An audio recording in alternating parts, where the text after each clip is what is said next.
Hey, everybody, welcome back to the Son of All Grace podcast, where every single week we do our very best to help you, our church family, dive deeper into community to make sure that no one walks alone.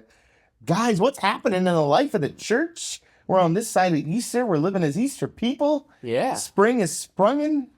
It's sprung. Yeah. Sprunging. We're on retreat weekend this week. Oh, that's right. Men's retreat this weekend. Yes. It's going to be super good. And we've got life group kickoffs this week for our new group. So looking forward to that, which now we've got about double the roster of what we started with. So we're doing good. And That's why? great. I'm telling you why. Wait, personal phone calls. Personal That's phone it. call. No, man. That you want to win in any ministry right off the bat or in anything that you're running, like just pick up the phone and text and call people and just ask them, because it's easy to say no to an email. It's really hard to say no to somebody asking you to do Right. something. It's one of the funny things that you notice in church ministry, if you've done it for any length of time, is that everybody wants the announcement from the platform. Yeah. And the announcement from the platform is not nearly as effective Nope. as just a text or a phone call Yeah. to an actual human. So, Yep. pro tip, if you want to grow your ministry, pick up the phone and call somebody. That's right. Yeah. Nothing beats phone Relationships over everything. Other things happening in life of the church, we still have signups available for the other retreat. That's right. Restore.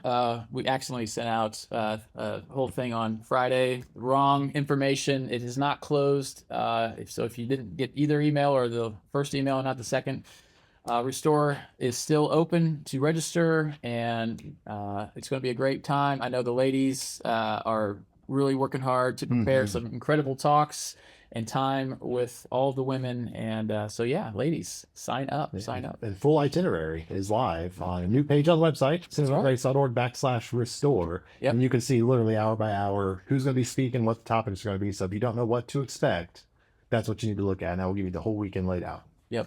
You're just so organized, that group is. So organized. So organized. Great. Thankful for that. Yep. Someone needs to be. Yeah. Yeah. Good. Well, today we're going to talk about our brand new sermon series we kicked off this past weekend. What, Yeah. how would you articulate the overarching theme of the sermon series? So we're talking about how Jesus changed the world through disciple making, Jesus-style disciple making, his way of disciple making. And the question is, well, how did he make disciples, and how did he change the world through his disciples, and the method he used? And so we're talking really about the method of disciple making and how impactful that can really be to not just change the world, but it changed your world and my world individually. absolutely. So, yeah. And you used a Putman quote that I really loved in Yes. your sermon. Yeah. I wonder if you could share that quote again for the podcast fan. Yeah, you can't divorce the teachings of Jesus with the methods of Jesus and expect to get the same results that Jesus got, basically. So, And when you hear that, Des, what are some of the things that you think about? Because I think it's worth, I think, when we say it in a kind of a quippy, concise statement like that, it's hard to unpack the depth. But when I fully got to get my brain around this quote, it was pretty transformational. Yeah. Well, think about the realms that Jesus did ministry in, right? He did ministry at a lot of different levels. So like we live, for us in the church, like at least in terms of what our actual like daytime jobs are, we live more in the temple category, right? Jesus would teach in the temple. Like we are temple people. We're the priests in the temple. That's our job. But Jesus didn't stop there. He also lived with all the, these 12 guys that went around with him. And that was very relational. That was very intensive apprenticeship style training where it's like, hey, watch what I do and then do what I do. And then, of course, he had big group teaching times and all that. He was very community oriented. He was very justice oriented. He hit on all of the perfect elements of what ministry should be. And I think a lot of times as a church on our end of things, and maybe for people that are attending the church, we see it much more on the corporate side. Like, hey, what can the church offer that's going to allow us to do discipleship well? And that becomes such a broad term that nobody knows how to define it anymore. So that's why I love our mission of disciple making, because that's what Jesus did at that core level with those guys. Is there's this apprentice style disciple making that was all within the realm of a relationship, and a deep relationship with these guys. One of the things for me is that when I read the text now, I'm not just looking at the words. So when Jesus says, come follow me, Matthew 4:19, and I'll make you fishers of men, he didn't, the words matter. Come follow me and I'll make you fishers of men. But also what he did after that is equally as important, that I think that we never talk about when we look at the text. We don't ever talk about how Jesus called them and then they immediately dropped the nets and then they came immediately and followed him as a rabbi. and that kind of intentionality and that calling to do life together is part of the methods. And you can unpack that in every kind of season of Jesus's ministry, right? Oh, absolutely, absolutely. And this is the tension I feel like we've talked about this in series in the past, but it's been a few years. But the whole discipleship process with the rabbi and a disciple is really quite fascinating to me in that first century world culture. And um, so I could nerd out on that all day long. But yes, he invited them into that kind of apprenticeship, specifically, intentionally, and they knew what they were getting into. Yeah. For sure. When they dropped their nets, they knew he was a rabbi, and they knew, especially in that location of Capernaum, in that area, that's where very faithful, staunch, Jewish Orthodox It was a faithful community. is a very faithful community, and so that would have been such a huge honor for a rabbi to invite somebody like a unschooled, ordinary fisherman into that relationship. There's like we just watched draft day, right? Or at least the first couple rounds of draft on. I don't Sure. know, is it done yet? Are there still more rounds? No, they're done. They're done. Okay, they're Yeah. done. Yeah. I only watched the first day. I want to see round one. I don't care about the rest of it. But Yeah. but it's the same thing. Like if you're a student, I have lots of thoughts, It's but so hurtful. sorry, It's fine. Keep going. I do music, guys. Music. Yeah. But like, if you were a student, like that would be the dream, right? Like that's like getting signed by the NFL. It's picked by a rabbi Yeah. who would actually see you as worthy yeah. to be taken on as their student because they were incredibly picky, right? And I've Yeah. probably nearly as much research as you did, but it always Yeah. interests me.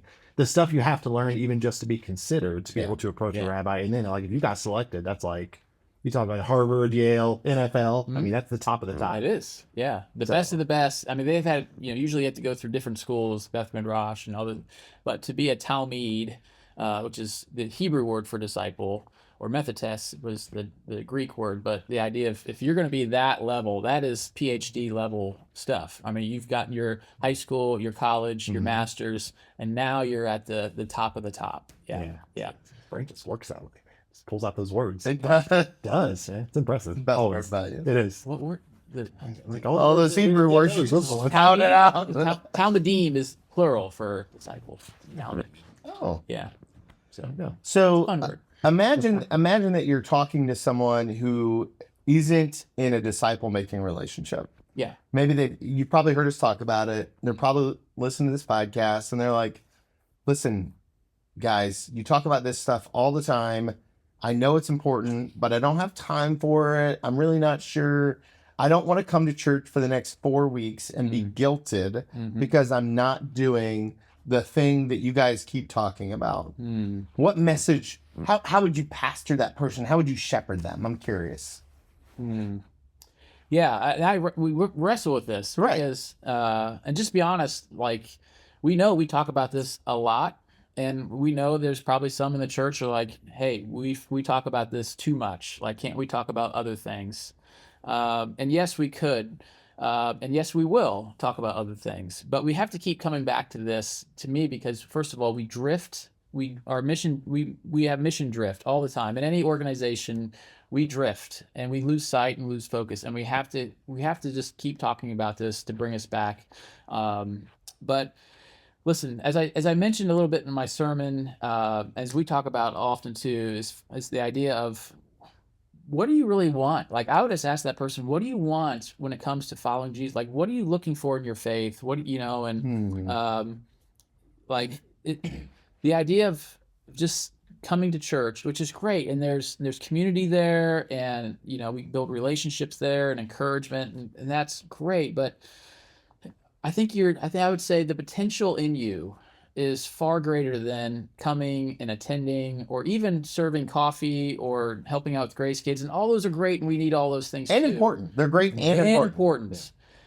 But I think there's even more potential in you. If you're a follower of Jesus, I would say, man, you could be, I think, somebody's world changer in the sense of you bringing Jesus to them, walking alongside of them, helping them to see Jesus maybe for the first time or in a different way where it really connects with them. and help them, give them the tools, the heart, the vision, the skill to see themselves not only as a disciple, but to go help make disciples of others who are yet followers of Jesus. And there's such great potential in every one of our people. And I think that's the difference between our church and a lot of the churches. We raise the bar in the sense of saying, we just see the potential. If you never get there, man, we love you. There's no less appreciation for you, or you're not a second class Christian, but we just see so much potential that we want to call you up to that. And so that's why we do what we do. And that's why we're going to keep talking about this, because I see the potential of our church. As I preach, I look out and I go, man, if every single person just got this a little bit more and just spent time with one other person doing this and helping them develop a heart vision skill for disciple making, we would change Centerville in a heartbeat. We really would. Dusty, one of the interesting things about your journey in vocational ministry is that before you were here, you were at a very large, I think what most people would say is mostly tractional based church, a good church, right? Like, Yeah, sure. yeah, great church. And now you're here, which is smaller in numbers and looks very different, because we're not really talking about the attractional model here very much at all. What we're really talking about is this disciple making model. Can you kind of talk about the differences and why you would choose a disciple making model over something that is big and beautiful? Yeah. So right off the bat, something that's beautiful about the disciple making model is it is relational at its core. It is this one-to-one intentional way of living with somebody, which provides accountability, it provides meaning, it provides somebody who can really wrestle with hard questions with. And, because of that, sometimes we can lack a little bit on the evangelical side of that puts a lot of impetus on the person to hey, you are empowered to do the things Jesus did. And we don't expect the church to do those for you. We expect the church to help train you to go do those things, and you become the mechanism that God uses, which I think is the model, right? The attractional church, for as good as it is at evangelism and bringing people through the doors, what it tends to do, at least in my experience, and maybe, I don't know if this is every big church, maybe it's just when I came from, still great church, great people, but it really relies on you walking through the doors of that church to try to bring people in. And the church itself, the institution of the church, becomes the entity for, being your discipler. And the problem is when you put all that pressure on the church, there's flaws within it. Because especially when you get to a large church, there's a lot of ways to fall through the cracks in that system. So unless the system's perfect, you're going to get lost somewhere in the mix. And even if the system is perfect, you're relying on an institution, not a person. And it can just be really difficult to make strides in your spiritual walk. You'll get great at serving. You'll get great at working really hard for really good things. You're going to see some really awesome community work. Yeah. But a lot of it comes at a cost.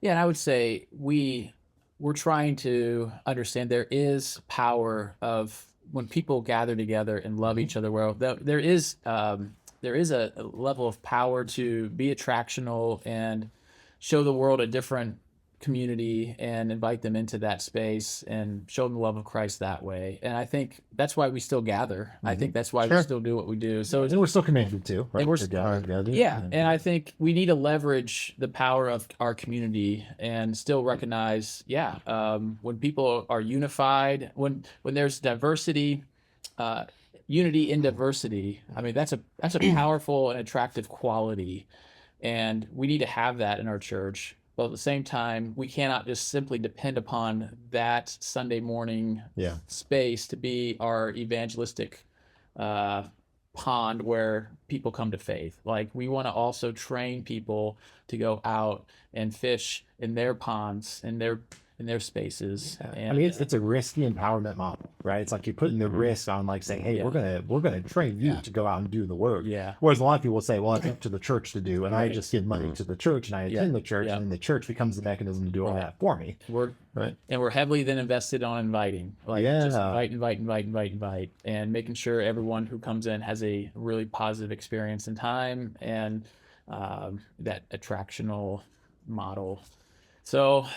Yeah, and there's things that different churches can learn from one another. There's always good elements. Do we need both kinds of churches? Yeah, probably to some degree, because there's different people that we can reach and we have the intention to reach. But I don't think we would have to be attractional at all, at least in terms of how we view attractional ministry. We would have to pump all this money and try to make this really polished thing happen if what we were all doing was what we were empowered to do, which was to go out and evangelize and build these disciple making relationships. Yeah. Like there would be no invite culture needed. It's like we would just be doing that. Yeah. And that's the goal, is to get to the stuff where we feel like Exactly. that's such a mission of our lives. Doesn't matter what church I'm connected to. Right. That's God's mission for my life in general, Yeah. whether I'm associated with Centerville Grace or not. I think one of the things that we often overlook is we don't do a very great job as a church, the North American church, talking about the identity of the Christian, right? So there's the identity of the Christian, and then there's the ministry of the church. The identity of the Christian is someone who evangelizes. It is someone who makes disciples. It is someone who feeds the hungry, clothes the naked, right? Who gives to the poor. That's just who we are supposed to be. Yep. Like the Lord is really clear that these are if you're going to be his followers, this is what you do. Now the ministry of the church and the movement of that is to use that on a corporate basis to do the most good and to help equip the saints in their God-given identity. And so this is why we stay so focused on this idea of disciple making. One of my favorite quotes, I don't remember who said it, is what you win them with is what you win them to.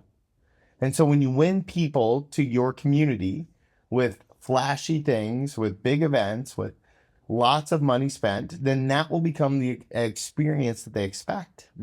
And so we aren't trying to win people here like that. Rather, instead, we're trying to win them to Jesus through that Jesus-style disciple-making model. And so one of the tools that we have for that this sermon is kind of based on is this thing called a prism. And Dave talked about it in the sermon a little bit, but a prism then takes in the white light and reflects it into many colors. Can you go through the acronym again and tell us what it stands for? Yeah. So actually, I didn't do this in the sermon, so that's great. We can do this now. So I didn't have time, but PRISM is what we're going to be talking about throughout this series. P, we talked about Sunday, is personal. R is reproducible, and we're going to be talking about that this Sunday. I is intentional, and that's kind of balances out the personal relational side of things, and we're going to talk about why that is so critical. S is sacrificial, and people, I don't know if people understand, or maybe they do understand, they're just not willing to do it, but the cost of disciple making and the time and the energies and emotional energies, and it's hard, and you don't always, Jesus didn't have a perfect 12 for 12 record. Right. And so we're definitely not going to have a perfect record of disciple making. And so it's challenging.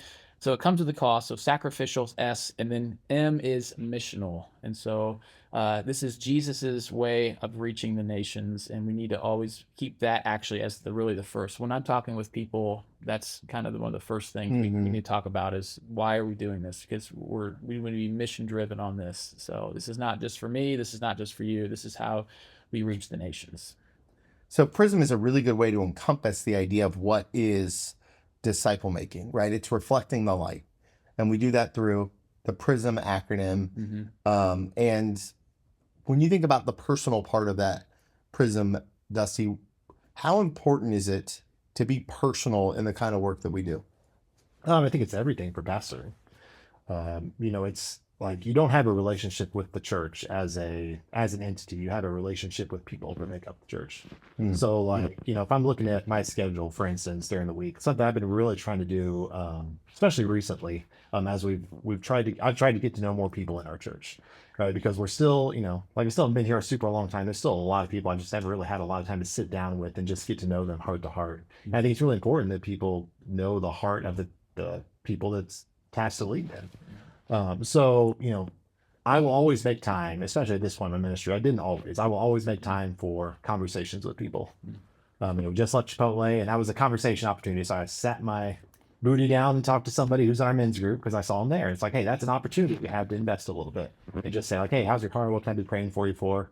By the way, broken foot, So it's like, we can pray for that. Yeah. That's what pastoring really is, but it's not just for pastors, right? That's what the call of the Christian is. It's everything is done within a relational context. So like if we're not going out there and investing into our neighbors and getting to know who they are and getting to know who their kids are, and maybe going to things that we might not want to go to, going to sports games, anything like that, it's all really important. It's just investing in one another, because that's the heart of Christ, is to know and to be known, right? If people feel like they're known, you have so much more access to their heart, because they know that you care about Yeah. them. So if we see people as numbers, if we're just doing things from a really high top 10,000 foot level, we're never going to be the people I think God's really called us to be. I heard a good quote. I was going to use it, and I don't think I did. Craig Rochelle, I listened to a podcast, and this was just a one-off. I don't think he even meant to make it sound nice, but it was, if you don't, people won't trust your words until they trust your heart. And listen, we want people to trust the words of Jesus. It's not our words, it's the words of Jesus, but they won't do that unless the messenger is trusted as well, and we're bringing the message. So they got to trust our hearts, and the only way to do that is to get personal with them and to share our hearts first, really, to open up. Well, that goes into stories too, right? We talked about Yeah. it's a year for us to just share stories, and like the crazy thing is we all have a story. Yeah. Whether we've told it yet or not. Yeah. We all have a story. We practiced that a little bit in our men's group of just saying, what's a 90-second testimony look like? We talked about that in church. Yep. But everybody's got a story of how God's working with, through them. And I think a lot of times we're afraid to share that story because we don't feel like God's done with it yet. It's like, well, I haven't got to the point that I'm ready to share it because I'm still in the middle of it. It doesn't feel clean and with a bow on it. Yeah. It's like, well, that was my story, and now I can live in retirement for my story for the next 30 years because I made it. It's like the story's always being told. It's always changing. Yep. Always being written. Yeah. I think this is going to be a super powerful sermon series. When you think about it, what is your prayer that kind of surrounds this sermon series for our church? Yeah, my prayer, and this is as of late, like we're doing disciple making in our church to a fairly good degree as far as compared to maybe a lot of other churches around here. I think we still have lots of room to grow and more opportunities to do that. But my prayer is that ultimately people will see themselves as a disciple, called to disciple making, and have a hunger and desire to want to learn how to do that more and jump into that and be discipled, and ultimately not necessarily disciple somebody in the church, but go and actually lead someone to Jesus and walk with them that way. But I know that sounds Daunting. climbing Mount Everest, right? But I think it is possible and doable with the help of the Holy Spirit. And I think that's the fun part about all this. It's like it's the dependence, Yeah. and maybe that's an added letter in the prism. Prismed. There's a great dependence that I have found when I'm walking with guys and going, God, you're gonna have to do something here because I don't know what else to do. And just watching him work, and it's been pretty cool. Well, the funny part about a prism, right? Without the light, it's just a paperweight. Perfect. Perfect. So we're dependent on the light to shine through us. Exactly. That's why it's such a good analogy. Such a good analogy. Oh, Closing thoughts, you got any? Listen, I'll tell you what I'm personally excited about. This is more my personal closing thoughts. Like as I've been here, I've gotten to learn so much more about the disciple making model and watching you guys who have done it a lot longer. Taking tips and tricks. I'm like, hey, here's what I'm seeing. Work with you guys as we look at those relationships and been formed through that. So I'm just happy to learn more about it because I don't feel like I've hit, exactly where I need to be with it, but I'm always wanting to learn. Same. It's a great place to be able to keep learning. it's an art. Yeah. It's an art. It is an art. Yeah. Yeah. I just had one of the guys I discipled. I've just been discipling him for 4 years. He finally found his first guy. That's awesome. It's so good. Awesome. I'm so excited for him. And I'm excited for you and wherever God might call you in disciple making. And when you decide to say yes and take the dive in, just know that you're not in it alone. We're here to help. And we have resources, tools, coaches, guidance, whatever you might need. We really do mean it when we say that we want to make sure that you're not walking alone. So as we leave here today, I invite you to go in peace, make disciple makers, and remember, no one walks alone.